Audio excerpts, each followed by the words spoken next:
ದಿನದಲ್ಲಿ ಕೈಯಲ್ಲಿ ಬರುತ್ತೆ ಮಗು, ಟೈಮೇ ಇಲ್ಲ, ಕಡ್ಕೊಂಡು ಕುತ್ಕೊಳ್ಬೇಕು. ಅಪ್ಪನಿಗೂ ಟೈಮ್ ಇಲ್ಲ, ಅಮ್ಮನಿಗೂ ಟೈಮ್ ಇಲ್ಲ. ಒಬ್ಬರು ನಮ್ಮ ಪಾರ್ಟಿಸಿಪೆಂಟ್ಸ್ ಮೈಸೂರಿಂದ ಅವ್ರು ಹೇಳಿದ್ರು, ಅಣ್ಣ ಈ ಮಗುನ ಬಿಟ್ಟು ನಾನು ಸ್ಕೂಲಿಗೆ ಕಾಲೇಜ್ಗೆ ಹೆಂಗೆ ಹೋಗ್ಲಿ, ಅವ್ರ ಲೆಕ್ಚರ್ ಆ್ಯಕ್ಚುಲಿ, ನಾನು ಕಾಲೇಜ್ಗೆ ಹೆಂಗೆ ಹೋಗ್ಲಿ, ಇವ್ರು ನೋಡೋದು ಮತ್ತೆ ತಪ್ಪುತ್ತಲ್ಲ ನನಗೆ, ನಾನು ಮಿಸ್ ಮಾಡ್ಕೊಳ್ಬೇಕಾದ್ರೆ ಇವ್ರು ನೋಡೋದು, ನನಗೆ ಹೋಗೋಕ್ಕೆ ಮನಸ್ಸಿಲ್ಲ ಕಾಲೇಜ್ಗೆ ಅಂತೇಳಿ ಆ ಮಗು ಬಗ್ಗೆ ಹೇಳ್ತಾ ಇದ್ರು. ನಮ್ಮ ಕಾರ್ಯಕ್ರಮದಲ್ಲಿ ಎಷ್ಟೊಂದು ಜನರಿಗೆ ಆಲ್ರೆಡಿ ಮಕ್ಕಳಾಗಿದ್ದಾರೆ, ಎಲ್ಲರೂ ತಂದೆ ತಾಯಿ ಖುಷಿಯಾಗಿದ್ದಾರೆ. ಅಟೆಂಡ್ ಆಗಿ ನಾವು ಹೇಳಿದ್ದೆಲ್ಲ ಫಾಲೋ ಅಪ್ ಮಾಡಿ ಎಲ್ಲರಿಗೆ ಹೆಲ್ತಿ ಹ್ಯಾಪಿ ಸ್ಪೆಷಲ್ ಬೇಬೀಸ್ ಆಗಿದ್ದಾರೆ. ಒಂದು ವಿರುದ್ಧ ಕೂಡ ಆಗ್ತಿರ್ತಾರೆ, ಒಂದೊಂದು ಕಡೆ ಒಂದೊಂದು ಎಡವಟ್ಟು ಕೂಡ ಆಗ್ತಿರ್ತಾರೆ. ಸ್ಟಾರ್ಟಿಂಗಲ್ಲಿ ಒಬ್ಬರು ಪ್ರೋಗ್ರಾಮಲ್ಲಿ ಜಾಯ್ನ್ ಆಗಿದ್ರು. ಅವ್ರೇನಾಯ್ತು ಅಂತಂತಂದ್ರೆ, ನಾವು ಹೇಳಿದ್ವಿ ಈ ರೀತಿ ಪಾಸಿಟಿವ್ ಆಗಿರ್ಬೇಕು. ಯಾಕಂದ್ರೆ ನಾವು ಎವ್ರಿಡೇ ನೆಗೆಟಿವ್ ಆಗಿದ್ರೆ ನೋಡಿ ಮೈಂಡ್ ಅನ್ನೋದು ಅಮಾವಾಸ್ಯೆ ಹುಣ್ಣಿಮೆ ಇದ್ದಾಗ ಒಂದು ದಿವಸ ಫುಲ್ ಬ್ರೈಟ್ ಆಗಿರುತ್ತೆ, ಒಂದು ದಿವಸ ನೆಗೆಟಿವ್ ಆಗಿರುತ್ತೆ. ಆರಾಮಿಲ್ಲ ಅಂದ ತಕ್ಷಣ ಎಲ್ಲ ಇವಾಗ ಸೂಸೈಡ್ ಮಾಡ್ಕೊಳ್ಬೇಕನ್ನೋ ಥಾಟ್ಸ್ ಎಲ್ಲ ಬಂದ್ಬಿಡ್ತಾವೆ ಒಂದೊಂದ್ಸರಿ ನೆಗೆಟಿವ್ ಮೈಂಡ್. ಅದೇ ರೀತಿ ಚೆನ್ನಾಗಿದ್ರೆ ನಾನು ಜಗತ್ ಕಾಂಪರ್ ಮಾಡ್ಕೊಂಡು ಬಂದ್ಬಿಡ್ತೀನಿ, ಇನ್ನೇನು ಬಿಡ್ಬೋದು ಬಿಸ್ನೆಸ್ ಕೈ ಹಾಕಿದ ತಕ್ಷಣ ನಾನು ಸಕ್ಸಸ್ ಆಗ್ತೀನಿ ಅನ್ನೋ ಥಾಟ್ಸ್ ಎಲ್ಲ ಬರ್ತಾ ಇರುತ್ತೆ. ಇದು ಮೈಂಡಿಂದು ಸಹಜ ಗುಣ. ನಮಗೆ ಏನಾದ್ರೂ ಪರವಾಗಿಲ್ಲ, ಆದರೆ ಪ್ರೆಗ್ನೆಂಟ್ ಇರ್ತೀವಲ್ಲ ಆ ಟೈಮಲ್ಲಿ ಪ್ರತಿಯೊಂದು ಥಾಟು ಮಗು ಮೇಲೆ ಪರಿಣಾಮ ಬೀಳ್ತಾರೆ. ಅದಕ್ಕೋಸ್ಕರ ನಾವು ಸ್ವಂತ ಪ್ರಯತ್ನದಿಂದ ಪಾಸಿಟಿವ್ ಆಗಿರ್ಬೇಕು, ಹ್ಯಾಪಿ ಆಗಿರ್ಬೇಕು. ಅದನ್ನ ನಾವು ಅಚೀವ್ ಮಾಡಿದ್ರೆ ಮಗು ನನ್ನ ಪೂರ್ತಿ ಲೈಫು ಹ್ಯಾಪಿಯಾಗಿ ಸಂತೋಷದಿಂದ ಇರುತ್ತೆ. ಇಲ್ಲ ನೆಗೆಟಿವ್ ಥಾಟ್ಸ್ ಏನಾದ್ರು ಇರ್ತಲ್ಲ ಅದೆಲ್ಲ ಮಗುವಿನ ಮೇಲೆ ಎಫೆಕ್ಟ್ ಆಗಿ ಆ ಮಗುವಿನ ಲೈಫ್ ಎಲ್ಲ ನೆಗೆಟಿವ್ ಆಗುತ್ತೆ ಥಾಟ್ಸ್. ಅದು ಇವಾಗೆಲ್ಲ ಸೊಸೈಟಿಯಲ್ಲಿ ಏನ್ ಹೇಳ್ತಾರೆ ಅಂತಂದ್ರೆ ಹೆಚ್ಚಾಗಿ ಊಟದ ಬಗ್ಗೆ ಎಷ್ಟು ಹೇಳ್ತಾರೆ, ಗೋಡಂಬಿ ತಿನ್ಬೇಕು, ದ್ರಾಕ್ಷಿ ತಿನ್ಬೇಕು, ಬಾದಾಮಿ ತಿನ್ಬೇಕು, ಕೇಸರಿ ತಿನ್ಬೇಕು. ಕೇಸರಿ ಚಂದ ಕುಡಿದ್ರೆ ಕೆಂಪು ಬರ್ತದೆ ಮಗು ಅಂತ ಹೇಳ್ತಾರೆ. ಕೆಂಪು ತಗೊಂಡು ಏನ್ ಮಾಡೋದೈತೆ, ಮನಸ್ಸು ಚೆನ್ನಾಗಿರ್ಬೇಕು, ಮನಸ್ಸು ಚೆನ್ನಾಗಿರ್ಬೇಕು. ಅಮೆರಿಕನ್ಸ್ ಎಲ್ಲ ಕೆಂಪಗಿದ್ದಾರೆ, ಏನ್ ಮಾಡ್ತಿದ್ದಾರೆ, ಅನಿಮಲ್ಸ್. ಅಮೆರಿಕನ್ಸ್ ಎಲ್ಲ ಕೆಂಪಗಿದ್ದಾರಲ್ಲ, ಜಸ್ಟ್ ಆನಿಮಲ್ಸ್. ಇವ್ರು ನೋಡಿ ವಾರ್, ರಷ್ಯನ್ಸ್ ಎಲ್ಲ ಕೆಂಪಗಿದ್ದಾರೆ, ಕೆಂಪು ನಡುವೆ ದೊಡ್ಡ ವಾರ್ ಟಿವಿಯಲ್ಲಿ ನೋಡ್ತಿದ್ದೀರ. ಸೊ ವೈಟು ಬ್ಲ್ಯಾಕ್ ಅನ್ನೋದು ಇಂಪಾರ್ಟೆಂಟೇ ಅಲ್ಲ, ಮನಸ್ಸು. ನಮ್ಮ ಋಷಿ ಮುನಿಗಳು ಯಾವತ್ತಿದ್ರು ಕೂಡ ಅಂತರಂಗ ಶುದ್ಧಿಯೇ ಬಹಿರಂಗ ಶುದ್ಧಿ. ಅದಕ್ಕೋಸ್ಕರ ಈ ಕಾರ್ಯಕ್ರಮ ಮಾಡ್ತಿದ್ದೀವಿ. ಈ ಕಾರ್ಯಕ್ರಮದಲ್ಲಿ ಹೇಳಿದ್ನೆಲ್ಲ ನೀವು ಫಾಲೋ ಮಾಡ್ತಿದ್ದೀರಾ, ಆದರೆ ಕೆಲವೊಬ್ರು ಫಾಲೋ ಮಾಡಲ್ಲ. ನಮ್ಮ ಕಾರ್ಯಕ್ರಮದ ಆದಂಥ ಒಂದು ವಿಚಿತ್ರ ಘಟನೆ ನಾನು ಹೇಳ್ತೀನಿ. ಒಬ್ರು ಪಾರ್ಟಿಸಿಪೆಂಟ್ ಜಾಯ್ನ್ ಆಗಿದ್ರು. ಒಂದು 2-3 ವಿಡಿಯೋಸ್ ನೋಡಿದ್ರು. ನಾವು ಹೇಳಿದ್ವಿ ಈ ರೀತಿ ಮಾಡಬೇಕು, ಸೊ ಪಾಸಿಟಿವ್ ಆಗಿರ್ಬೇಕು, ಮಂತ್ರ ಚಾಟ್ ಮಾಡಬೇಕು, ಬುಕ್ಸ್ ಓದಬೇಕು, ಬೇಬಿ ಜೊತೆ ಮಾತಾಡಬೇಕು, ಸ್ವಲ್ಪ ಹ್ಯಾಪಿ ಆಗಿರ್ಬೇಕು, ಒಳ್ಳೆ ಫುಡ್ ತಗೊಳ್ಬೇಕು, ಅದನ್ನೆಲ್ಲ ಹೇಳಿದೀವಿ. ಅವ್ರು ಏನಾಗಿದೆ ಅಂತಂದ್ರೆ ಅವ್ರ ಗಂಡ ಫುಲ್ ಕುಡಿತಾನೆ. ಕುಡಿದು ಬಂದು ಫುಲ್ ಬೈತಾ ಇದ್ದಂತೆ, ಹೊಡಿತಾ ಇದ್ದಂತೆ ಮನೇಲಿದ್ದಾಗ. ನಮ್ಮ ಪ್ರೋಗ್ರಾಮ್ ಪಾರ್ಟಿಸಿಪೇಟ್ ಆದಂಥವ್ರು. ಸೊ ಹೊಡೆಯುವಾಗ ಅವಳಿಗೆ ಫುಲ್ ಅಳ್ತಾ ಇದ್ದಂತೆ, ಪ್ರೆಗ್ನೆನ್ಸಿ 3rd ಮಂತ್ 4th ಮಂತಲ್ಲಿ ಆ ಥರ ಮಾಡ್ತಾ ಇದ್ದಾರೆ ಅಂತ ಹೇಳಿ ಅವಳಿಗೆ ಬೇಜಾರಾದ ತಕ್ಷಣ ತಮ್ಮನಿಗೆ ಹೇಳಿದಾಳೆ. ತಮ್ಮ ಕರ್ಕೊಂಬಂದು ಸೀದಾ ಮನೆಗೆ ಕರ್ಕೊಂಬಂದ್ಬಿಟ್ಟಿದ್ದಾನೆ, ಅವ್ರಮ್ಮನ ಮನೆಗೆ. ಅವ್ರಮ್ಮನ ಮನೆಗೆ ಬಂದ ತಕ್ಷಣ ಅಲ್ಲಿ ಕೂಡ ಬಿಡ್ತಾ ಇಲ್ಲ, ಫೋನ್ ಮಾಡಿ ಬೈಯೋದು, ಅದು ಮಾಡೋದು, ದುಡ್ಡು ತಗೊಪ್ಪ, ಅದು ಮಾಡು ಇದು ಮಾಡು ಅಂತೇಳಿ ನನಗೆ ಹಿಂಗೆ ಬೈತಿದ್ದಂತೆ. 1 ತಿಂಗಳು ಅದು ಕೂಡ ಆಯ್ತು ಒಂದು ಮೊಬೈಲಲ್ಲಿ. ಅದಾದ ಫೋನು ತೆಗೆದ್ಬಿಟ್ರು ಅವ್ರಿಗೆ. ಮಧ್ಯದಲ್ಲಿ ನಮ್ದು ಅಕ್ಕ ಪಾಸಿಟಿವ್ ಆಗಿರಕ್ಕ ಅಂತ ಆಕೆ ಎಲ್ಲಿಂದ ಪಾಸಿಟಿವ್ ಆಗಿರಕ್ಕಾಗ್ತದೆ? ಅವ್ರು ಎಷ್ಟೊಂದು ನೆಗೆಟಿವ್ ಇಂಪ್ಯಾಕ್ಟ್ ಇದೆ ಸೊಸೈಟಿ ಸರೌಂಡಿಂಗ್ ಅಲ್ಲಿ. ಆಗ್ಲಿಲ್ಲ ಅಕ್ಕಗೆ. ಮೊಬೈಲ್ ತಕೊಂಡ್ರು. ಅದಾದ ನಂತರ ಕೂಡ ಅವಳು ಪಾಸಿಟಿವ್ ಆಗಿರ್ಬೋದಾಗಿತ್ತು. ಅದಾದ ನಂತರ ತಲೆಯಲ್ಲಿ ನನ್ನ ಗಂಡ ಹಿಂಗಂದ, ನನ್ನ ಜೀವನ ಹೆಂಗೆ ಮುಂದ್ಗಡೆ, ಅದೆಲ್ಲ ನೆಗೆಟಿವ್ ಯೋಚನೆ ಮಾಡ್ತಾ ಇದ್ರು. ಡೆಲಿವರಿ ಆಗಿದೆ ಇವಾಗ. ಅವರ ಮಗುವಿಗೆ 2 ತಿಂಗಳಿದ್ದಾಗ ಅವ್ರು ಫೋನ್ ಮಾಡಿದ್ರು. 2-3 ತಿಂಗಳೇನಾಯ್ತು ಆ ಮಗುವಿಗೆ. ನನ್ನ ಮಗುವಿಗೆ ಆರಾಮೇ ಇಲ್ಲಪ್ಪ, ಯಾವಾಗಲೂ ಆರಾಮಿದ್ದಂಗೆ ಆಗುತ್ತೆ. 15 ದಿವಸಕ್ಕೆ ಏನಾದರೂ ಜ್ವರ ಬರ್ತಾ ಇರುತ್ತೆ. 3-4 ಡೇಸ್ ಮತ್ತೆ ಹಾಸ್ಪಿಟಲ್ ಕರ್ಕೊಂಡು ಹೋಗ್ತಾ ಇರಬೇಕು, ಮತ್ತೆ ಕರ್ಕೊಂಡು ಹೋಗ್ತಾ ಇರಬೇಕು. ಡಾಕ್ಟರ್ ಟ್ಯಾಬ್ಲೆಟ್ಸ್ ಕೊಟ್ಟರು ಅಂತ ಹೇಳಿದ್ರು. ನಾನು ಟ್ಯಾಬ್ಲೆಟ್ಸ್ ಕೊಟ್ಟಾರ ಅಂತ ಕೇಳಿದ ತಕ್ಷಣ ಶಾಕ್ ಆದೆ. ಅರೆ ನಾವು ದೊಡ್ಡರಾಗಿನೇ ಟ್ಯಾಬ್ಲೆಟ್ಸ್ ತಗೊಳಕ್ಕೆ ಇಷ್ಟಪಡೋಲ್ಲ, ಅದು ಜೀವನ ಆದ್ರೆ ಮತ್ತೆ ಏನೋ ಎಫೆಕ್ಟ್ಸ್ ಆಗ್ತವೆ ಅಂತ ಹೇಳಿ. ಆ ಸಣ್ಣ ಮಗುಗೆ ಏನ್ರಿ ಟ್ಯಾಬ್ಲೆಟ್ಸ್ ಕೊಡ್ತೀರಾ? ತಾಯಿ ಹಾಲು ಬಿಟ್ರೆ ಇನ್ನೇನು ಕೊಡೋಕ್ಕಾಗಲ್ಲ ಅದಕ್ಕೆ. ಟ್ಯಾಬ್ಲೆಟ್ಸ್ ಕೆಮಿಕಲ್, ಅದೇನು ಕೊಡ್ತೀರಾ? ಕ್ವಶನ್ ಬರುತ್ತೆ. ನಾನು ಕ್ವಶನ್ ಕೇಳಿದೆ, ಅರೆ ಅದೇನು ಕೊಡ್ತೀರಿ ನೀವು ಟ್ಯಾಬ್ಲೆಟ್ಸ್? ಆ ಮಗು ಜೀರ್ಣ ಮಾಡ್ಕೊಳ್ಳೋ ಶಕ್ತಿ ಐತಾ ಅಂತ ಕೇಳಿದೆ.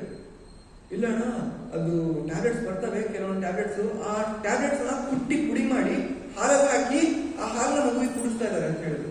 ನನಗೆ ಕೇಳಿದಾಗ ಎಷ್ಟು ವಿಚಿತ್ರ ಅನ್ನಿಸ್ತು ಅಂತಂದ್ರೆ, ಆ ಮಗುವಿನ ಪರಿಸ್ಥಿತಿ ನೋಡಿ ನನಗೆ ತುಂಬಾ ಬೇಜಾರಾಯಿತು. ಆ ಮಗುವಿನ ಪರಿಸ್ಥಿತಿ ಇವಾಗಲೇ ಹಿಂಗೈತಿ. 15 ದಿವಸಕ್ಕೆ ಒಂದ್ಸರಿ ಆಸ್ಪತ್ರೆಗೆ ಹೋಗ್ಬೇಕು, ಲೈಫ್ ಲಾಂಗ್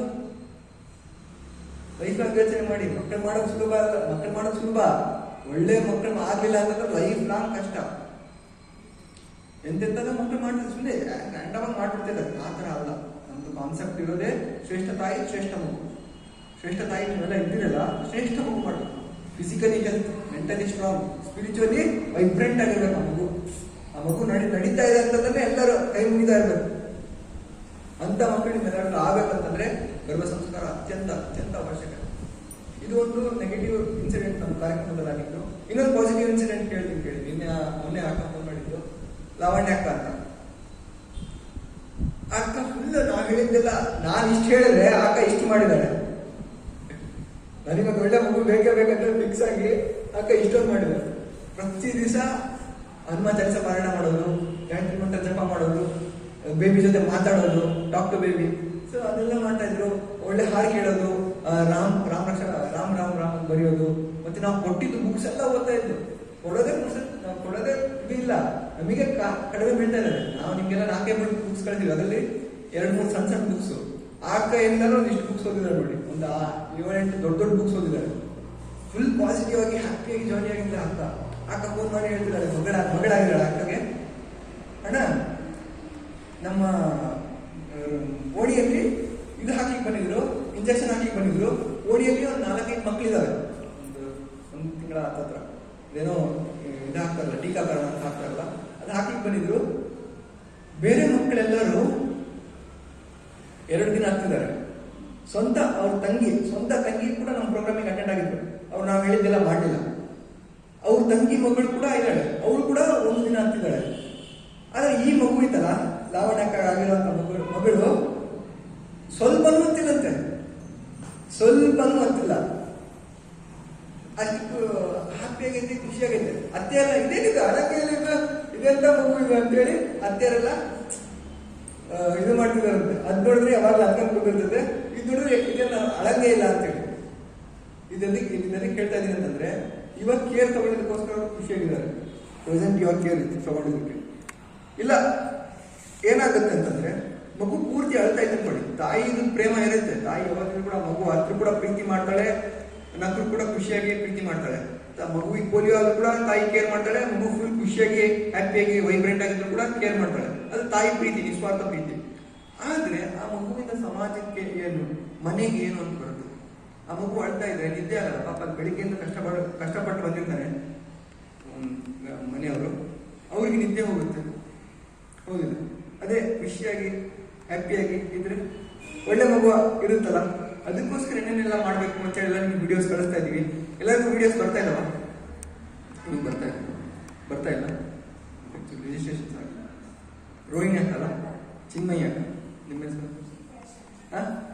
ರಚನಾ, ಶಿಲ್ಪ, ನೀವು BIT ಅನ್ನು, ತಮ್ಮ ಹೆಸರು ಅನೀಶ್, ನಿಮ್ಮ ಹೆಸರು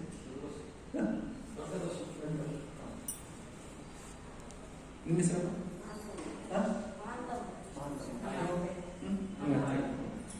ಸೊ ವಿಡಿಯೋಸ್ ನೋಡ್ತಿದ್ದೀರಾ ನೀವು? 1-2-3 ವಿಡಿಯೋ ನೋಡಿದಿರಲ್ಲ. ಬುಕ್ ಕೊಟ್ಟಿದ್ರಲ್ಲ, ಬುಕ್ ಓದಿದ್ರಲ್ಲ, ಅದು ವಿಡಿಯೋಸಲ್ಲಿ ಮತ್ತು ಬುಕ್ಕಲ್ಲಿ ಎಲ್ಲ ಹೇಳಿದೀವಿ ಹೆಂಗಿರ್ಬೇಕು, ಏನೇನು ಮಾಡಬೇಕು ಅಂತ ಹೇಳಿ. ಸೊ ಅದು ಮಗು ಮೇಲೆ ಇಂಪ್ಯಾಕ್ಟ್ ಆಗ್ತಾ ಇದೆ. ಸ್ವಲ್ಪ ವೇಟ್ ಮಾಡಬೇಕು, ಇವಾಗಲೇ ಬಂದಿಲ್ಲ. ಮತ್ತೆ ಇನ್ನೊಬ್ಬ ಫೋನ್ ಮಾಡಿ, ಅಣ್ಣ ಯಾವಾಗ ಬರುತ್ತಣ್ಣ ಮಗು ಹೊರಗಡೆ, ಕಾಯಕ್ ಆಗ್ತಾ ಇಲ್ಲ, ತುಂಬಾ ಬೇಜಾಗ್ತಿದೆ ಅಕ್ಕ, ನಿಮ್ಗೆ ಎಷ್ಟು ಮಂತ್ ಅಂತ ಕೇಳ್ಬೇಕು. 8 ಮುಗಿದು 9ಕ್ಕೆ ಹೋಗ್ತಿದೆ ಅಂದ್ರೆ 8 ಮಂತ್ಸ್ ಕಂಪ್ಲೀಟ್ ಆಗಿದೆ ಅಂತ. 9 ತಿಂಗಳು 10 ದಿನ ಇದಕ್ಕೆ ಅರ್ಜೆಂಟ್ ಮಾಡ್ತಾ ಇದೆ ಅಂತ ಇಲ್ಲ, ನನಗೆ ಆಗೋದು, ನನಗೆ ಬೇಕಲ್ಲ ಮಗು ಬೇಕಂತ ಕೇಳ್ತಾರೆ. ಸೊ ಹಂಗೆ ಅರ್ಜೆಂಟ್ ಮಾಡಬೇಡಿ ಅಂತ. ಅದು ಮಗು ನ್ಯಾಚುರಲ್ ಪ್ರೊಸೆಸ್, ಅದು ಯಾವಾಗ ಬರುತ್ತೆ ಅದು ತನ್ನಿಷ್ಟ ಪ್ರಕಾರ ತಾನು ಬರಲಿ ಮಗು. ಓಕೆನಾ? ಅದು ಒಂದು ಹ್ಯಾಪಿಯಾಗಿರ್ಬೇಕು, ಹೆಲ್ತಿಯಾಗಿ ಸ್ಪಿರಿಚುವಲ್ ಆಗಿರ್ಬೇಕು ಅಂತಂದ್ರೆ ಏನೇನ್ ಮಾಡ್ಬೇಕು ಅಂತೆಲ್ಲ ಹೇಳ್ತೀವಿ. ಇವತ್ತೊಂದು ಸಣ್ಣದೊಂದು ಕತೆ ಹೇಳ್ತೀನಿ. ಅದರಿಂದ ಏನ್ ಮಾಡ್ಬೇಕು ಅಂತ ನಾವು ನೋಡಿ ಕಲ್ತ್ಕೊಂಡು ಅದನ್ನ ಅನುಸರಿಸೋದಕ್ಕೆ ಪ್ರಯತ್ನ ಮಾಡೋಣ. ಇನ್ನೂ ಪವರ್ಫುಲ್ ಇದೆ. ಇವತ್ತು ನಾವು ಹೇಳ್ಕೊಡ್ತಾ ಇರೋದು ತುಂಬಾ ಪವರ್ಫುಲ್. ಆಲ್ರೆಡಿ ನೀವು ಮಾಡ್ತಾ ಇದ್ದೀರಾ, ಅದ್ರ ಇನ್ನೂ ಪವರ್ಫುಲ್ ಆಗಿ ಅರ್ಥ ಮಾಡ್ಕೊಂಡು ಕಲ್ತ್ಕೊಂಡು ಇಲ್ಲಿಂದ ಹೋಗೋಣ. ಗಾಯತ್ರಿ ಮಂತ್ರ ಕೇಳಿದಿರಾ? ಯಾರಾದ್ರೂ ಕೇಳಿದ್ರೆ ಯೂಟ್ಯೂಬ್ ಅಲ್ಲಿ ನೀವು ಹೇಳ್ತಿದ್ದೀರಾ? ಯಾರ್ಯಾರು ಹೇಳ್ತೀರಾ? 100%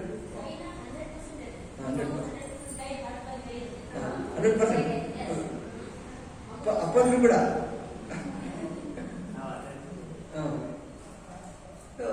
ಏನಾಯ್ತು ಅಂತಂದ್ರೆ ಗಾಯತ್ರಿ ಮಂತ್ರ ಅದು ಒಂದು ಘಟನೆ ನಡೆದಂತ ಘಟನೆ. ಅಕ್ಬರ್ ಬೀರ್ಬಲ್ ಹೆಸರು ಕೇಳಿರ್ತೀರ. ಅಕ್ಬರ್ ಬೀರ್ಬಲ್ ಈವ್ನಿಂಗ್ ವಾಕ್ಸ್ ಹೋಗ್ತಾ ಇದ್ರು.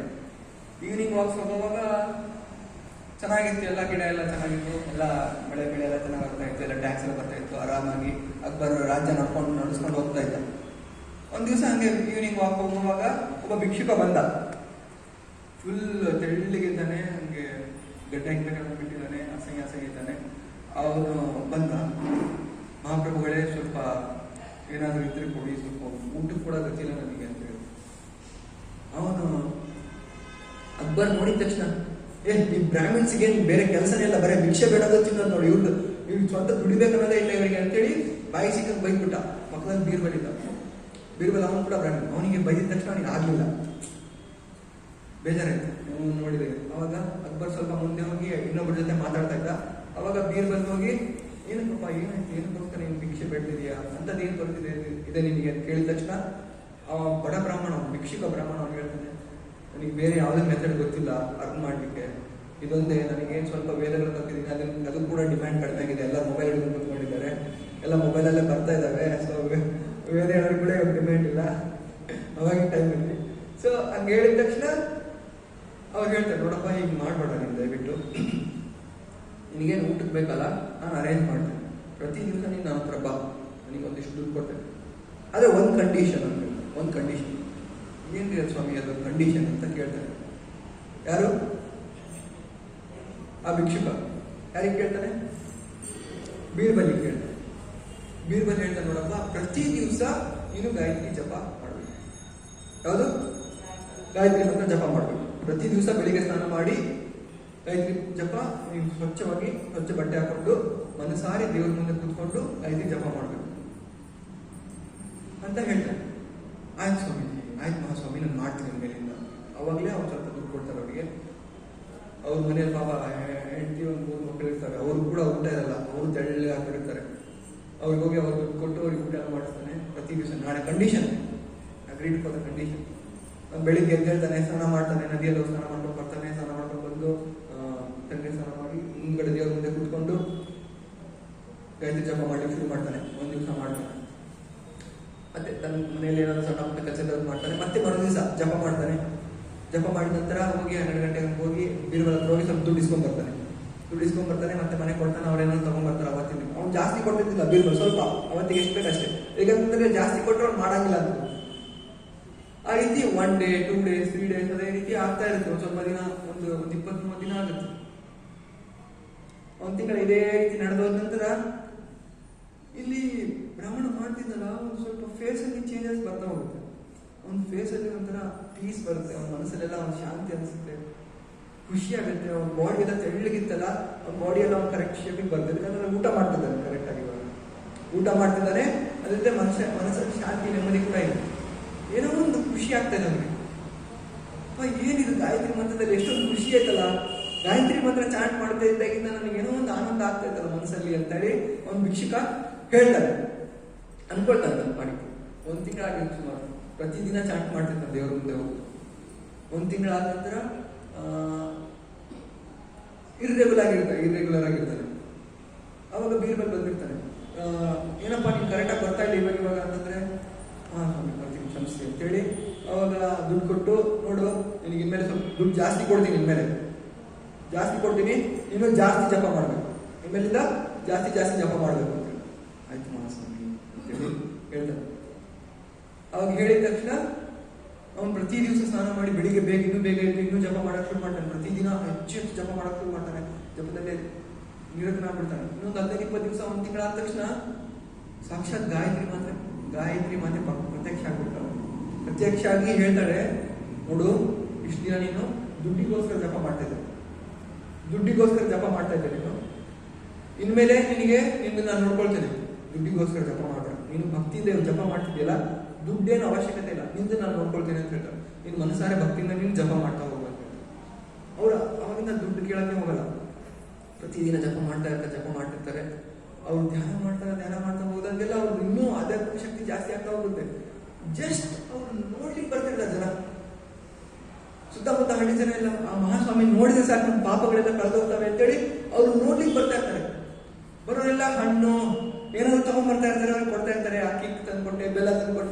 ಏನಾದ್ರು ತಂದ್ಕೊಡ್ತಾ ಇರ್ತಾರೆ. ಅವ್ರು ನೋಡಿ ಒಂದು ಜನ್ಮ ಭಾವನೆ ಆಯ್ತು ಅಂತ ತಂದ್ಕೊಳ್ತಾ ಇರ್ತಾರೆ. ಹಿಂಗೆ ಒಂದು 6 ತಿಂಗಳಾಗುತ್ತೆ, ಕರೆಕ್ಟಾಗಿ ಹೋಗೋದೇ ಇಲ್ಲ ಇವಾಗ. ಏನಾಯ್ತು ಈ ಭಿಕ್ಷುಕ ಹೋಗಿ ಬರ್ತಾನೆ ಇಲ್ಲ ನಮ್ಮ ಹತ್ರ, ಏನಾಯ್ತು ಒಂದ್ಸರಿ ನೋಡ್ಕೊಂಡ್ಬರೋಣ ಅಂತ ಬೀರುವಲ್ಲಿ ಬರ್ತಾನೆ. ಬಂದು ನೋಡ್ತಾನೆ ಜನ ಬರ್ತಾ ಇದ್ದಾರೆ, ಭಕ್ತರು ಜಾಸ್ತಿ ಆಗ್ಬಿಟ್ಟಿದ್ದಾರೆ. ಕುತ್ಕೊಂಡು ಇವನು ಧ್ಯಾನಾವಸ್ಥೆಯಲ್ಲಿದ್ದಾನೆ. ಜನ ನೋಡಿ ಖುಷಿ ಆನಂದದಲ್ಲಿ ತೇಲ್ತಾ ಇದ್ದಾರೆ ಜಸ್ಟ್ ಅವ್ನು ನೋಡೋದಕ್ಕೆ. ಅಷ್ಟು ದೂರದಿಂದ ಬಂದು ಅವ್ನು ನೋಡಕ್ ಬರ್ತಾ ಇದ್ದಾರೆ. ಇವನು ಆ ಗದ್ದಲದಲ್ಲಿ ಹಿಂದ್ಗಡೆ ನಿಂತ್ಕೊಂಡು ಏನಾಯ್ತು ಇವ್ರೇನಾ ಭಿಕ್ಷುಕ ಇದ್ದಾರೆ ಇವರೇನಾ ಅಂತೇಳಿ ಹೋಗಿ ಸ್ವಲ್ಪ ಹತ್ತಿರದಲ್ಲಿ ಅವ್ರ ಹೆಂಡತಿಗೆ ಹೋಗಿ ಎಲ್ಲ ಮಾತಾಡಿಸ್ತಾನೆ. ಇಲ್ರಿ ಹಿಂಗಾಗಿದೆ, ಸ್ವಲ್ಪ ತಿಂಗಳಲ್ಲಿ ಇಷ್ಟೊಂದು ಲೇಟೆಸ್ಟ್ ಅಪ್ಡೇಟ್ಸ್ ಇವೆಲ್ಲ ಅಂತೇಳಿ ಸೊ ಇದೆಲ್ಲ ಆಗಿದೆ ಅಂತ ಹೇಳಿ ಅವ್ರು ಹೇಳ್ತಾರೆ ಹೆಂಡತಿ. ಅದಾದ ನಂತರ ಹಿಂಗಾದ ತಕ್ಷಣ ಖುಷಿ ಆಗೋದು, ತುಂಬಾ ಖುಷಿ ಆಯ್ತು ಅಂತ ಹೇಳಿದ ತಕ್ಷಣ ಅವ್ರು ಬ್ರಾಹ್ಮಣನ ಜೊತೆ ಮಾತಾಡಿದ ತಕ್ಷಣ ಎಲ್ಲ ಸ್ವಾಮಿ ತಮ್ಮ ದಯೆಯಿಂದ ನನ್ನ ಗಾಯತ್ರಿ ಮಂತ್ರ ನಾನು ಬಿಟ್ಟೋಗ್ಬಿಟ್ಟಿದ್ದು. ನಾನು ಜಪ ಮಾಡ್ತಿದ್ದು ಇನಿಷಿಯೇಟೆಡ್ ಆದ್ರೆ ಬಿಟ್ಟೋಗ್ಬಿಟ್ಟಿದ್ದು. ಆದ್ರೆ ನೀವು ನನಗೆ ದುಡ್ಡು ಕೊಟ್ಟು ಊಟ ಕೊಟ್ಟು ನನಗೆ ನೀವು ದಯೆ ತೋರಿಸಿ ನನಗೆ ಗಾಯತ್ರಿ ಜಪ ಮತ್ತೆ ಮಾಡೋಂಗೆ ಪ್ರೇರೇಪಣೆ ಮಾಡಿದ್ರಿ. ನಿಮ್ಮಿಂದ ನನಗೆ ಗಾಯತ್ರಿ ದೇವಿಯ ದರ್ಶನ ಆಯ್ತು, ನನಗೆ ಅನುಗ್ರಹ ಆಯ್ತು, ನನ್ನ ಜೀವನ ಚೆನ್ನಾಗಾಯ್ತು, ನನ್ನ ಫ್ಯಾಮಿಲಿ ಚೆನ್ನಾಗಾಯ್ತು. ಥ್ಯಾಂಕ್ ಯು ಸ್ವಾಮೀಜಿ ಅಂತ ಅವರಿಗೆ ಖುಷಿ ಆಗುತ್ತೆ ಬೀರ್ಬಲಿಗೆ. ಅದಾದ ನಂತರ ನೆಕ್ಸ್ಟ್ ಡೇ ಹೋಗಿ ಕರ್ಕೊಂಡ್ಬರ್ತಾನೆ, ಅಕ್ಬರಿಗೆ ಕರ್ಕೊಂಡ್ಬರ್ತಾನೆ. ಅಕ್ಬರಿಗೆ ಕರ್ಕೊಂಡ್ಬಂದ ತಕ್ಷಣ ಜನ ಜಾತ್ರೆ, ರಾಜ ಇದ್ರೆ ಬೇರೆ ರಾಜ್ಯಕ್ಕೆ, ನಮಗಿಲ್ಲಿ ಮಹಾಸ್ವಾಮಿಗಳಿದ್ದಾರೆ, ದೇವರು ಕೂತ್ಕೊಂಡಿದ್ದಾರೆ ಅಂತೇಳಿ ಅವರೆಲ್ಲ ಗಲಾಟೆ, ರಾಜಕೀಯ ಬಿಡ್ತಾ ಇಲ್ಲ. ಆಮೇಲೆ ಹಂಗೆ ಮಾಡಿ ರಾಜ ಬಂದು ಸ್ವಲ್ಪ ಸೈಡ್ ಕರ್ಕೊಂಡು ಹೋಗ್ತಾರೆ. ಆವಾಗ ಬೀರ್ಬಲ್ ಅಕ್ಬರಿಗೆ ಏನಾಗುತ್ತೋ ಗೊತ್ತಿಲ್ಲ, ಅವ್ರಿಗೆ ನೋಡಿದ ತಕ್ಷಣ ಕಾಲಿಗೆ ಬೆಳಗ್ಗೆ ಅನ್ಸುತ್ತೆ. ಅವನಿಗೆ ಕಾಲು ಮುಟ್ತಾನೆ, ಕಾಲು ಮುಗಿದು ನಮಸ್ಕಾರ ಮಾಡ್ತಾನೆ. ದಯವಿಟ್ಟು ಕ್ಷಮಿಸಿ ಮಹಾಪ್ರಭು, ನಿಮಗೆ ಬ್ರಾಹ್ಮಣ ಅಂತ ಹೇಳಿ ನನ್ನ ತಪ್ಪಾಯ್ತು, ನನ್ನ ಅವತ್ತು ಆ ರೀತಿ ಅನ್ಬಾರ್ದಾಗಿತ್ತು ಅಂತ ಹೇಳ್ತಾರೆ. ಅವ್ರು ಕೂಡ ಕೈ ಮುಗಿದು ಎಲ್ಲ ತಾಯಿ ಮೇಲೆ ಅಂತ ಹೇಳಿ ಆಶೀರ್ವಾದ ಮಾಡಿ ಕಳಿಸ್ತಾರೆ. ಸೊ ಇದು ನಿಜವಾಗ್ಲೂ ನಡೆದಂತ ಘಟನೆ. ಇಲ್ಲಿ ಅಕ್ಬರ್ ಮತ್ತು ಬೀರ್ಬಲ್ ಟೈಮಲ್ಲಿ ಆದಂತ ಘಟನೆ. ಅದು ಅವಾಗಷ್ಟೇ ಆಗಲಿಲ್ಲ, ಇವಾಗ ಕೂಡ ಆಗ್ತಾ ಇದೆ. ಎಷ್ಟೊಂದು ಜನರಿಗೆ ಸೈಕಾಲಜಿಕಲ್ ಪ್ರಾಬ್ಲಮ್ಸ್ ಇರ್ತವೆ, ನೆಗೆಟಿವ್ ಥಾಟ್ಸ್ ಬರ್ತಾ ಇರ್ತವೆ, ಯಾವಾಗಲೂ ಮೈಂಡ್ ನೆಗೆಟಿವ್ ಥಿಂಕಿಂಗ್ ಮಾಡ್ತಾ ಇರುತ್ತೆ. ಮತ್ತೆ ಜೀವನದಲ್ಲಿ ನಾನೇನಾದ್ರು ಕೈ ಇಟ್ರೆ ಏನಾದ್ರು ನೆಗೆಟಿವ್ ಏನಾದ್ರು ಆಗ್ಬಿಡ್ತೇನೋ, ಹೋದ ತಕ್ಷಣ ಯಾರಾದ್ರು ಅವ್ರು ಏನಾದ್ರು ಆಗ್ಬಿಡ್ತಾರೇನೋ ಅಂತ ಹೇಳಿ ಭಯ ಆಗ್ತಾ ಇರುತ್ತೆ. ಅವ್ರೇನಂತಾರೋ ಇವ್ರೇನಂತಾರೋ ಅಂತೇಳಿ ನೆಗೆಟಿವ್ ಥಾಟ್ಸ್ ಮೈಂಡಲ್ಲಿ ಬರ್ತಾ ಇರುತ್ತೆ. ಆದ್ರೆ ಇಮಿಡಿಯೇಟ್ಲಿ ಗಾಯತ್ರಿ ಮಂತ್ರ ಜಪ ಮಾಡೋದು ಶುರು ಮಾಡಿದ ತಕ್ಷಣ 1 ತಿಂಗಳಾದ ತಕ್ಷಣ ಮೈಂಡಲ್ಲೆಲ್ಲ ನೆಗೆಟಿವಿಟಿ ಹೋಗಿ ಪಾಸಿಟಿವ್ ಎನರ್ಜಿಸ್ ಬರಕ್ಕೆ ಶುರು ಆಗ್ತದೆ. ಎಷ್ಟೊಂದು ಜನ ಸೈಂಟಿಫಿಕ್ ರಿಸರ್ಚ್ ಮಾಡಿದ್ದಾರೆ ಗಾಯತ್ರಿ ಮಂತ್ರದ ಮೇಲೆ ಏನ್ ವರ್ಕ್ ಮಾಡುತ್ತೆ ಅಂತ ಹೇಳಿ. ಅದ್ರದ್ದೇನು ಫ್ರೀಕ್ವೆನ್ಸಿ ಇದೆಯಲ್ಲ ಮೈಂಡಲ್ಲಿ ಪಾಸಿಟಿವ್ ಎನರ್ಜಿ ಜಾಸ್ತಿ ಮಾಡುತ್ತೆ ಅಂತ ಹೇಳಿ ಅವರು ರಿಸರ್ಚ್ ಮೂಲಕ ಕಂಡುಹಿಡಿದಿದ್ದಾರೆ. ಗಾಯತ್ರಿ ಮಂತ್ರ ಜಪ ಮಾಡಿದ್ರೆ ಅಷ್ಟೊಂದು ಪವರು ಗಾಯತ್ರಿ ಮಂತ್ರಕ್ಕೆ ಇದೆ. ಅದನ್ನ ನೀವೆಲ್ಲ ಚಾಟ್ ಮಾಡ್ತಾ ಇದ್ದೀರಾ. ಇನ್ನೂ ಶ್ರದ್ಧಾ ಭಕ್ತಿಯಿಂದ ನೀವು ಇನ್ನೂ ಹೆಚ್ಚಾಗಿ ಚಾಟ್ ಮಾಡಬೇಕು. ನೀವು ಚಾಟ್ ಮಾಡ್ತಿರೋದು ನಿಮ್ಮ ಮಗು ಕೂಡ ಕೇಳಿಸ್ಕೊಳ್ತಾ ಇದೆ. ನೀವು ಚಾಟ್ ಮಾಡಿದ್ರೆ, ನೀವು 100 ಚಾಟ್ ಮಾಡಿದ್ರೆ ಮಗು 10 ಲಕ್ಷ ಚಾಟ್ ಮಾಡಿದಾಗ ಇವಾಗ ಏನಂತ ಹೇಳ್ತೀನಿ ಅಂತಂದ್ರೆ, every 1 ಮಿನಿಟ್ಗೆ 1 million neuron cells develop ಆಗ್ತದೆ ಬೇಬಿ ಸ್ಟಾರ್ಟಿಂಗ್ ಅಲ್ಲಿ ಇಷ್ಟಿತ್ತು, ಇವಾಗ ಇಷ್ಟು ದೊಡ್ಡದಾಗಿದೆ ಹೋಗಿಲ್ಲ ಹೊಟ್ಟೆಯಲ್ಲಿ. ಅಂದ್ರೆ ಅಷ್ಟು ಸ್ಪೀಡ್ ಆಗಿ ಗ್ರೋತ್ ಆಗ್ತಾ ಇದೆ. ಅದ್ರ ಜೊತೆಗೆ ಬೇಬಿದು ಮೈಂಡ್ ಕೂಡ ಅಷ್ಟೇ ಸ್ಪೀಡ್ ಆಗಿ ಗ್ರೋತ್ ಆಗ್ತಿದೆ. Every 1 minute 1 million neuron cells, mind ಅಲ್ಲಿ ನ್ಯೂರಾನ್ ಸೆಲ್ಸ್ ಇರ್ಬೋದು ಬ್ರೈನ್ ಅಲ್ಲಿ, ಅದು ಡೆವಲಪ್ ಆಗ್ತದೆ. ನೀವು ಒಂದ್ಸರಿ ಗಾಯತ್ರಿ ಜಪ ಮಾಡಿದ್ರೆ ಅದೆಲ್ಲ ನ್ಯೂರಾನ್ ಸೆಲ್ಸ್ ಹೋಗಿ ಮಗುವಿನ ಮೈಂಡ್ ಅಲ್ಲೆಲ್ಲ ಅದೇ ಕೂತ್ಕೊಂಡ್ಬಿಡುತ್ತೆ. ಅದರಿಂದ ಬೆನಿಫಿಟ್ ಏನಾಗುತ್ತೆ ಅಂತಂದ್ರೆ, ಗಾಯತ್ರಿ ಮಂತ್ರದ್ದು ಮೀಡಿಯಂ ಬೆನಿಫಿಟ್ಸ್ ಜಸ್ಟ್ ಯಾರಾದ್ರೂ ಮಾಡಿದ ತಕ್ಷಣ ಅವ್ರಿಗೆ ಗೊತ್ತಾಗ್ಬಿಡುತ್ತೆ. ಏನಂತಂದ್ರೆ ಮೆಮೊರಿ ಪವರ್ ಶಾರ್ಪ್ ಆಗುತ್ತೆ, ಕಾನ್ಸಂಟ್ರೇಷನ್ ಜಾಸ್ತಿ ಆಗುತ್ತೆ, ಶಾಂತ ನೆಮ್ಮದಿಯಾಗಿರ್ತಾರೆ, ಯಾವಾಗಲೂ ಖುಷಿಯಾಗಿರ್ತಾರೆ. ಅವ್ರ ಜೊತೆ ಸುತ್ತಮುತ್ತ ಬಂದು ಮಾತಾಡಿಸ್ತಾರಲ್ಲ ಅವರು ಕೂಡ ಆಟಿಟ್ಯೂಡ್ ಚೇಂಜ್ ಆಗುತ್ತೆ. ಎಷ್ಟೊಂದು ದಿನ ಬೈತಾ ಇರ್ತಾರೆ, ಏನಾದ್ರು ನೆಗೆಟಿವ್ ಹೇಳ್ತಾ ಇರ್ತಾರೆ, ಅವ್ರು ಕೂಡ ಪಾಸಿಟಿವ್ ಆಗಿ ಮಾತಾಡೋಕೆ ಶುರು ಮಾಡ್ತಾರೆ. ಅದೇ ಒಬ್ಬ ಅಕ್ಕ ಕೂಡ ಹೇಳ್ತಿದ್ರು, ಏನೋ ಗೊತ್ತಿಲ್ಲ ಈ ಕಾರ್ಯಕ್ರಮ ಪಾರ್ಟಿಸಿಪೇಟ್ ಆದಾಗಿಂದನೋ ಏನೋ ಈ ಮಗು ಹೊಟ್ಟೆಗೆ ಬಂದಾಗಿಂದನೋ ನಮ್ ನಂದೇನೋ ಫ್ಯಾಮಿಲಿನೇ ಚೇಂಜ್ ಆಗ್ಬಿಟ್ಟಿದ್ದಾನ, ಎಲ್ಲ ನನ್ಗೆ ಎಷ್ಟು ಚೆನ್ನಾಗಿ ಮಾತಾಡಿಸ್ತಾರೆ ಹಂಗೆ ಅಂತ ಹೇಳಿ. ಅದೆಲ್ಲ ಗಾಯತ್ರಿ ಮಂತ್ರದ ಮಹಿಮೆ. ಸೊ ಅದೇ ರೀತಿ ನಿಮಗೂ ಆಗುತ್ತೆ. ಅಷ್ಟೊಂದು ಇದು ಲೋವರ್ ಬೆನಿಫಿಟ್ಸ್ ಇವೆಲ್ಲ. ಇನ್ನೂ ಹೈಯರ್ ಬೆನಿಫಿಟ್ಸ್ ಅಂದ್ರೆ ತಾಯಿ ಜಗನ್ಮಾತೆ ಸಾಕ್ಷಾತ್ಕಾರನೇ ಆಗುತ್ತೆ. ಪ್ರತಿದಿನ ಸ್ವಲ್ಪ ಸ್ವಲ್ಪ ಸ್ವಲ್ಪ ಜ್ಞಾನ ಸಿಗುತ್ತೆ ನಮಗೆ. ಅಲ್ಟಿಮೇಟ್ ಆ ಪರಮಾತ್ಮನ ಜ್ಞಾನ ಏನಿದೆಯಲ್ಲ ಗಾಯತ್ರಿ ಮಂತ್ರದಿಂದ ಸಿಗುತ್ತೆ. ಗಾಯತ್ರಿ ಮಂತ್ರಕ್ಕೆ ಮಂತ್ರಗಳ ರಾಜ ಅಂತ ಹೇಳ್ತಾರೆ. ಮಂತ್ರಗಳ ರಾಜ. ನಮ್ಮ ದೇಶ ಇಷ್ಟು ದೊಡ್ಡ ದೇಶ ಇದ್ರು ಕೂಡ ಎಷ್ಟೊಂದು ರಾಜ್ಯಗಳು, ಆ ರಾಜ್ಯದವ್ರಿಗೆ ಈ ರಾಜ್ಯದವ್ರಿಗೆ ಆಗಲ್ಲ, ಈ ತೆಲುಗು ಮಾತಾಡ್ತೀನಿ, ಕನ್ನಡ ಮಾತಾಡ್ತೀನಿ, ತಮಿಳು ಮಾತಾಡ್ತೀನಿ, ನೀರು ಕೊಡಲ್ಲ ಅಂತ ಹೇಳಿ ಎಷ್ಟೊಂದು ಜಗಳ ಮಾಡಿದ್ರು ಕೂಡ ನಮ್ಮ ಇಡೀ ದೇಶನ ಒಂದು ಮಾಡಿ ನಿಂದಿಸಿರೋದು ಒಂದೇ ಒಂದು ಮಂತ್ರ, ಅದು ಗಾಯತ್ರಿ ಮಂತ್ರ. ಕಾಶ್ಮೀರದಲ್ಲಿ ಕೂಡ ಗಾಯತ್ರಿ ಮಂತ್ರ ಜಪ ಮಾಡ್ತಾರೆ, ಕನ್ಯಾಕುಮಾರಿಯಲ್ಲಿ ಕೂಡ ಗಾಯತ್ರಿ ಮಂತ್ರ ಜಪ ಮಾಡ್ತಾರೆ. ಎಲ್ಲ ಕಡೆ ಅವರಿಗೆ ಉಪನಯನ ಕಾರ್ಯಕ್ರಮ ಮಾಡಿ ಎಲ್ಲರಿಗೂ ಗಾಯತ್ರಿ ಮಂತ್ರ ದೀಕ್ಷೆ ಕೊಡ್ತಾರೆ. ಅಂದ್ರೆ ನಮ್ಮ ದೇಶನ ಒಟ್ಟು ಮಾಡಿ ನಿಂದಿರಿಸಿದಂತ ಶಕ್ತಿ ಗಾಯತ್ರಿ ಮಂತ್ರಕ್ಕಿದೆ. ಗಾಯತ್ರಿ ಮಂತ್ರನ ಕಂಡುಕೊಂಡವರು ವಿಶ್ವಾಮಿತ್ರ ಮಹಾಮುನಿಗಳು. ಅದು ವಿಶ್ವಾಮಿತ್ರ ಅಂದ್ರೆ ಜಗತ್ತಿಗೆ ಫ್ರೆಂಡ್ ಅಂತ. ಫ್ರೆಂಡ್ ಯಾವತ್ತಿದ್ರು ಕೂಡ ಕೆಟ್ಟದ್ದು ಹೇಳಲ್ಲ, ದೊಡ್ಡವ್ರು ಕೆಟ್ಟದ್ದು ಹೇಳ್ತಾರೆ. ಮಾಡ್ಬಿಡು, ಇಲ್ಲಿ ಬಂದು ಸೈನ್ ಮಾಡ್ಬಿಡು, ಇಂದ ಮಾಡಿ ನನ್ನ ಮಾತು ಕೇಳು, ನಾನು ಬರ್ಕೊಂಡ್ಬಿಡ್ತೀನಿ, ನಾನು ಈ ಸೈಟ್ ನಾನು ತಗೊಳ್ತೀನಿ, ನೀನ್ ತಗೋ ಅಂತೇಳಿ ಹಿಂದಿನ ಸೈಟ್ ಅವ್ರಿಗೆ ಕೊಟ್ಬಿಡ್ತಾರೆ, ಮುಂದಿನ ಸೈಟ್ ಇವ್ರು ತಗೊಂಡ್ಬಿಡ್ತಾರೆ. ದೊಡ್ಡವ್ರ ಮಾತು ಅಂದ್ರೆ ಫ್ರೆಂಡ್ ಅಂತಲ್ಲ. ಫ್ರೆಂಡ್ ಯಾವತ್ತಿದ್ರು ಕೂಡ ಒಳ್ಳೇದೇ, ನನ್ನ ಫ್ರೆಂಡಿಗೆ ಒಳ್ಳೇದಾಗ್ಬೇಕು ಅಂತ. ಅದು ವಿಶ್ವಾಮಿತ್ರ ಅಂದ್ರೆ ವಿಶ್ವಕ್ಕೆ ಮಿತ್ರರಂತ ವಿಶ್ವಾಮಿತ್ರರು ನಮಗೆ ಮಂತ್ರ ಕೊಟ್ಟಿದ್ದಾರೆ.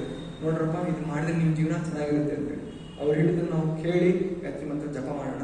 ಇವಾಗ ಒಂದ್ ಸ್ವಲ್ಪ ಗಾಯತ್ರಿ ಮಂತ್ರ ಜಪ ಮಾಡೋಣ, ನಾವು ಪ್ಲೇ ಮಾಡ್ತೇನೆ, ಒಂದ್ಸರಿ ಕೇಳಿಸ್ಕೊಳ್ಳಿ. ಅದಾದ ನಂತರ ನೀವು 21 ಸರಿ ಜಪ ಮಾಡ್ಬೇಕು ಒಂದ್ಸಲಿ.